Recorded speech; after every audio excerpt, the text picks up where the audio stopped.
Welcome to Playful Beginnings, a podcast about the magic of play therapy for therapists, students, and anyone interested. In our podcast, we'll explore the deeper understanding of play therapy and the skills we use when working with children. We hope to help you understand the why behind what we do and how it helps kids heal and grow. I'm Dr. Christy Opiola, a working play therapist and university professor in North Carolina. I'm Dr. Maggie Parker, a play therapist and professor in DC. Well, hi, Christy. Morning, Maggie. How are you this morning? Oh, peachy keen. How are you? I thought it might be so interesting. We maybe talking about how we've seen or worked with kids who've had trauma in this space, and our experiences when working with children who've had trauma. Yeah, no. Gosh. I mean, I think the first thing we need to say is each child's going to present uniquely. So there's Yeah. not like a uniform way that kids present who have trauma or even particular types of trauma. And I don't think there's I can't be predictive in the time frame of like how much therapy or like how long therapy will take for No. even if it's like similar in experience. Um, uh, the first one that popped up in my mind is more of like the relational component of like really feeling safe with me in the space. I find that that takes the longest to develop in particular. And I think I've shared this in the past, but I work a lot with kids who have some type of relational trauma. So can you Uh, explain like what you mean by relational trauma? yeah, so that could be so a large portion of the population that I work with have like either been in the system through foster care, adoption, Child but I've protective also services. child protective services. But I've worked with parents in recovery, right? Where there was a power imbalance between parent and child, and the parents drinking became really unpredictable. They went away to rehab. So there's like a big break in the relationship, often after like a really intense, stressful moment within the system. Right. And so sometimes I include that in relational trauma The because family system. Yeah. the family system, right? But even with the parent-child, Right. sometimes the child is the one who finds the parent passed out in the shower and clogging the drain so the water is right? Like just scary experiences for kids to experience with an unresponsive parent because Hurting. And they're hurting and they're coping with alcohol, so they're unresponsive because maybe their alcohol level or their drug level is so high in the system they're not able to respond, whatever that looks like, right? And so for me, the building the relationship takes the longest because what they have experienced is relationships are unpredictable. So there's a lack of safety in relationships. So what makes me different?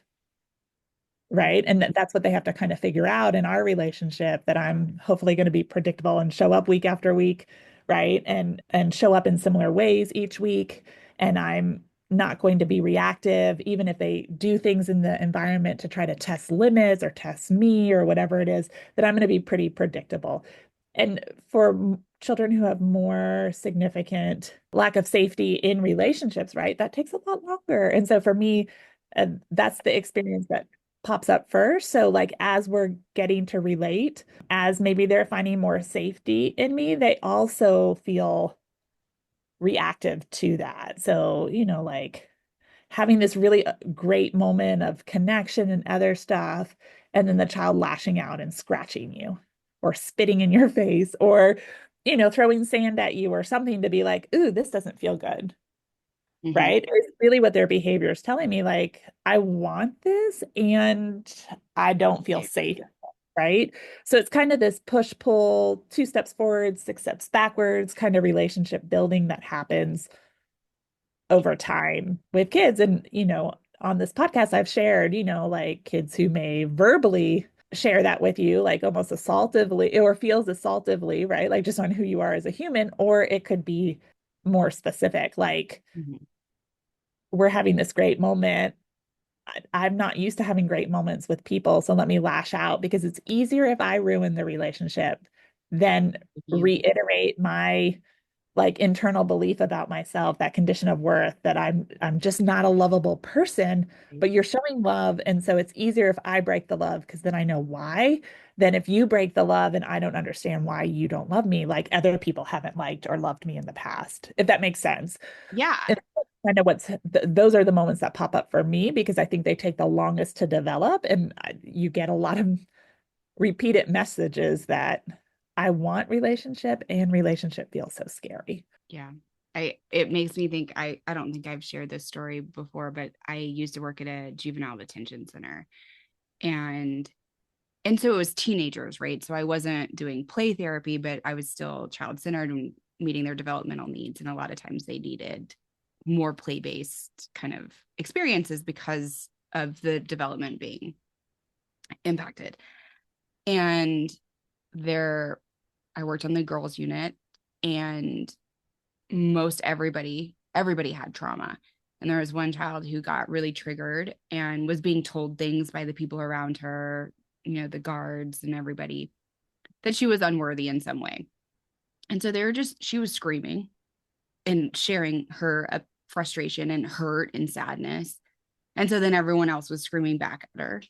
And so then they ended up putting her behind the door, which means that she was locked in her cell, which, is all concrete with a concrete bed and a mat. And she kept screaming. And I guess it like got to the point where it was driving like guards crazy. And so they like called me in like, Doc, what do you fix this? And so I go to the unit, and they wouldn't let me open the door. A lot of times I would just open the door and go in the cell with them, which also demonstrates that I trust them, and I believe in them, and I feel safe. And they wouldn't let me in. And so there was just a little tiny window on the door, and I just put my hand up, and she put her hand up on the other side of the glass. And I just sat there with her, and I was like, you're really hurt. That really was painful. And I just like was present with her in relationship, and she stopped screaming, and we like breathed together. I didn't say like let's breathe. I just was like, and we just calmed down, and everyone's like, what did you do? How'd you do that? And I was like, I just cared. Like it was a relation, like she needed to feel seen. Like she was trying so hard. She was so in so much pain. And I don't need to dominate. That's not that's kind of the way it is in the system, is like a need to dominate over. And I just kind of, I don't know, it was really powerful. And I really don't even know if I said anything. I think I just put my hand there. And there's so much significance in that for kids. I You was like, showed up. I showed up. You showed up differently than other people, which were trying to control her behavior and control her. You showed up, in a sense, your belief in her, as well as you could see what the behavior was about, which was just pain and hurt. Yeah. And yeah, so when you talk about kind of how do we show up different, it's a lot of that. Yeah. The other thing I think that's really important for people to know is that we have to, sometimes trauma work is Mm-hmm. slow to appear, and kids work through it at different phases, and at different pacing. Right. Some And kids are so, popcorn and some are molasses. right. And so I was working with a kiddo who had been in like an acute trauma car accident type of experience. Really aware parents, right? That something was really bothering this kid, but they weren't showing like the classic signs that um Usually people seek counseling for. Usually it's the like externalizing, but there's also internalizing and withdrawal. And it's also, I when parents share something with me, I tend to trust it. Parent intuition is so much stronger than clinical intuition sometimes. And so just listening to this mom that just something doesn't feel right to me, like this child is not their selves, all that stuff. And I mean, it was almost a year before he brought up the accident in therapy. Okay, right. And we were at the point where we were going to terminate because, you know, it just didn't seem like maybe it was as bothering. And even the mom said that like things were getting a little bit better. Maybe this was a develop because I'm pretty clear with families. I want to be really transparent. Like sometimes it's hard to decipher developmental responses to like trauma responses, and they can like kind of cross, right, right? They don't always have to be as like clearly identifiable. And so we may or may not see things show up. This may just be a traditional, and I just want to be transparent. I don't want you to feel led into right. paying for a lot of therapy. I want you to know kind of what I'm doing. I'm pretty transparent in my approach and in my thought process with parents. And so, and then this kid showed it, right? Like he played out a car accident over and over and over and over and over and over again. He didn't seem bothered. He wasn't triggered by it, right? It's just something he needed to do to kind of, instead of verbalizing his story, he needed to play out the story over and over and over again. And he was very concrete in the way he played it out. Like it was with a car, it was with other ways, where some other kids that may not be how it shows up. It might show up in other ways than the relationship, Right. right? So it might show up more metaphorically Mhm. than like actual. Like I had one kiddo, it was probably one of the most heartbreaking experiences. It was really early in my development as a therapist, as a play therapist. But I had a kiddo who I had been seeing for a while, and she was doing some really strong work in the playroom. And in our training facility, right, we had two-way mirrors. She looked into the mirror, which if you put your face up to the mirror, you can actually see what's in there. She had never shown any interest, but for some reason that way, or that particular moment, there was a group of students observing us because as part of the training, right, observe clinician in practice so you can kind of see the different ways people practice play therapy and see how kids can show up differently and be different and all that stuff. And she looked in this mirror and she looked at one of the girls and she's like, "You have blonde hair. Will you be my mom?" Right? And like was insistent on it. We needed to leave the room. We needed to go to the into that room that those girls are in, and I want to see this one girl, right? And like she literally like from my memory, false or true, right? Like was holding on to this person, begging her to be her mother, right? Like heart-wrenching, just the pain and the strong desire to want to be connected. On the back end of that is me internally, like, this is a random stranger. Like, what are you, like my Human kind of reaction. red flags were going off, but also here I've been with this kid forever, like over a year, and she didn't want to be, I wasn't good enough to be her mom. Do you know what I mean? Like, so my own Right. internal crap kind of came up in that moment that I'm trying not to respond to, right? And then you're like sad for the child that they're having this much pain. And then you're worried like their safety outside in the world, Yeah. if they're attaching to people that they And don't then also my know. own, like baggage that I bring in about wanting to be a mother, not being a mother, like all that stuff just kind of showed up in this one session. And I mean, it was a great supervision and processing and lots of tears and other stuff, but like can be really, I mean, it really caught me off guard. I think, and and then I felt bad for this student, and then I'm trying to carry weight for this student, like who like had no idea what was going on, but is going to be a therapist, so is incredibly empathic and like, but the weight of like this kiddo wanting her to be her mom or, like what, and I was just like, oh, That is, too much to handle. well, and I think, but that's so important. And I think, we touched on this too with self care, but like you allowed yourself the opportunity to have those feelings and then you had a safe space to process them and you could cry and you could acknowledge. And I think when we don't acknowledge that or we view it as like somehow we're like doing something wrong or counter transference and this isn't something we talk about or that we can't be emotionally impacted, like we're human. And that was a really intense experience. Yeah, I have several. I know. I feel like we Like, could talk about it. I know. I have another one where a kid was playing out her experience in school and like was screaming and yelling, and I could not move or breathe or do anything appropriately, right? Like she was playing teacher, I was playing the student. So it was like a role play scenario. So triggering for me. Like I just remember and like almost being frozen and paralyzed in the room where like I could not even function. And I remember leaving and going to Dr. Ray's office and just cried. Hmm. And she's like, what is going on? I was like, I I can't, don't know. like it all just, like all of those feelings, all of the stuff came up. And then really what I left with, I think my heart was so sad that that's how she sees her relationship with her teacher at school. That's how like her experience, right? Right or wrong. And we just happened to service that school that she went to. We didn't see her in school setting. We saw her in our clinic setting. And I walked by the room and the teacher was screaming and yelling. And like my heart just ached. I was like, this is what she was trying to show me, right? Like how unpredictable and how scary being in her classroom day to day was. So when I wasn't triggered and I could like see it holistically, right? Like how much more empathy I could have for her, how Hmm. much more like understanding I could relay in my reflections without like being prescriptive or predictive of when she brought things up related to school in particular in relationship to her teacher. And her teacher is a lovely person, just had a difficult classroom, right? And like classroom management wasn't going well. And so she was approaching it and, you know, she was losing it, right? She was getting triggered. She Hmm. didn't know how else to handle it. So she was just When I yelling and think, but yeah.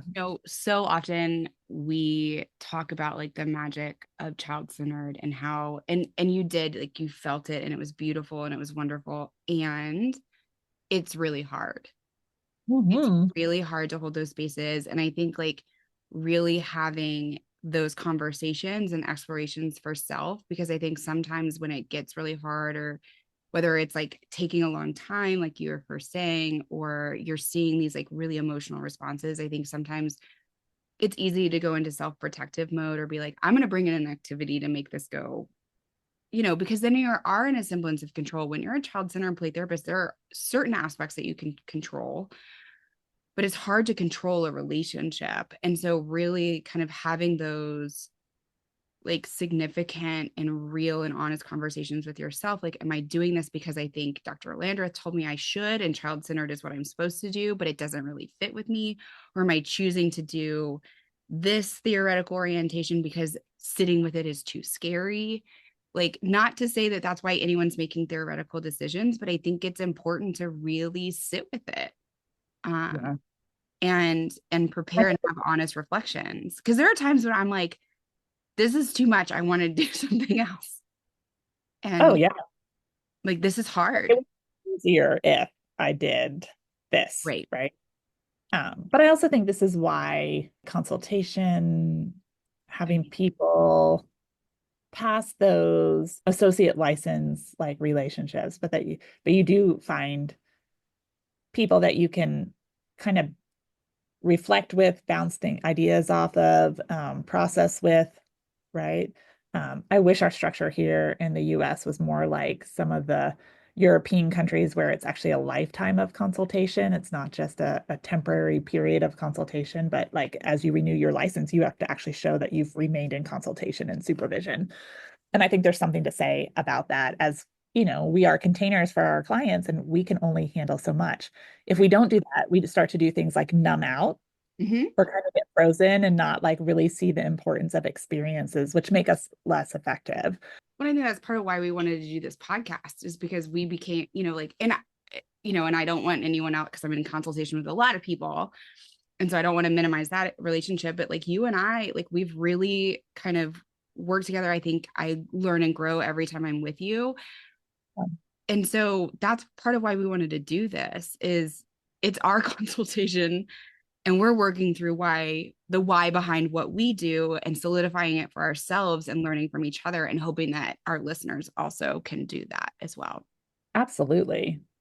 I mean, I'm so grateful for every moment I get to spend with you. And as we've said, this feels like just talking to a friend on that's getting recorded. Care about.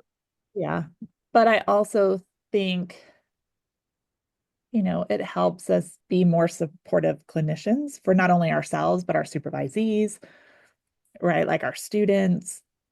Yeah, I can't know everything, right? And so I'm not going to pretend to. And so having people to lean on is really important. I Uh, know. but it Sometimes I also, wish, oh, sorry. Sometimes I yeah, wish as a faculty, I didn't immediate, like, I think both as a person and like as a child center play therapist, I'm quite quick to be like, oh, I made a mistake. yeah, And I sometimes feel like that's not always, sometimes I need to be like, no, too bad. But that doesn't feel authentic.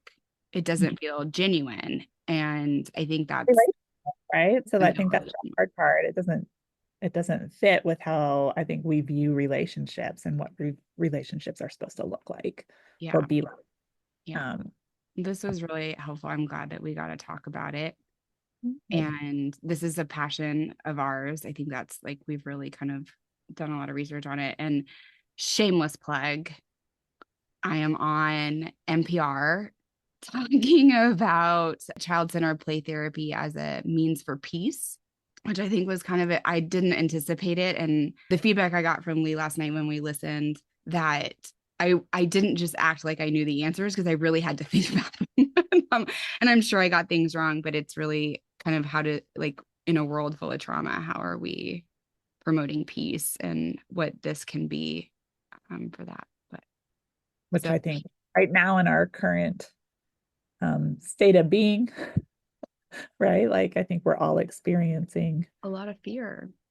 well, just a lot of sudden changes, a lot of uncertainty, a lot of ambiguity, a lot of unpredictability, right? And so like how do we show up for each other? I think it's a Right. really could be a more poignant time for them to release it. We've known about it for a while. Maggie and I, she did this interview a while ago, but I'm excited it's out there. We will try to plug it here on The website. the website, but also like on our Facebook. Yeah. We'll put a little note on the bottom and in case anyone wants to go and listen to her interview. Yeah. Maggie's a big deal, y'all. She is. She's a like a game changer. People don't know that about her. She would not say that about herself, but she really is. Like, she is fearless and she does not mind breaking barriers. And I just so admire that of her. So thanks for leading the charge and thanks for, always connecting with the right people to be in the right spot to do these amazing things. So I learn from you and be in awe of you. So That's so nice. Thank you. I appreciate that. And so y'all can follow us on Facebook and Instagram, the play therapy space. We are setting our website this week, and we hope to be coming up. lots of things coming up. We're starting the business. It's happening. So hopefully let us know, email us if you have questions, if you have things that you want us to talk about. Check us out on social media. I think we probably need to eventually do TikTok. I've just learned how to make a reel. I know, but like TikTok, they like it. I'll cut that part I out. can't forget anything. I'm like, no, TikTok. I still call it the Facebook machine. So I clearly am like not cool anymore. But We thank you stopped as always. a long time ago, Maggie. Yeah. And when I was in college, when it was, you had to be invited to be a part of Facebook, that's when it came out.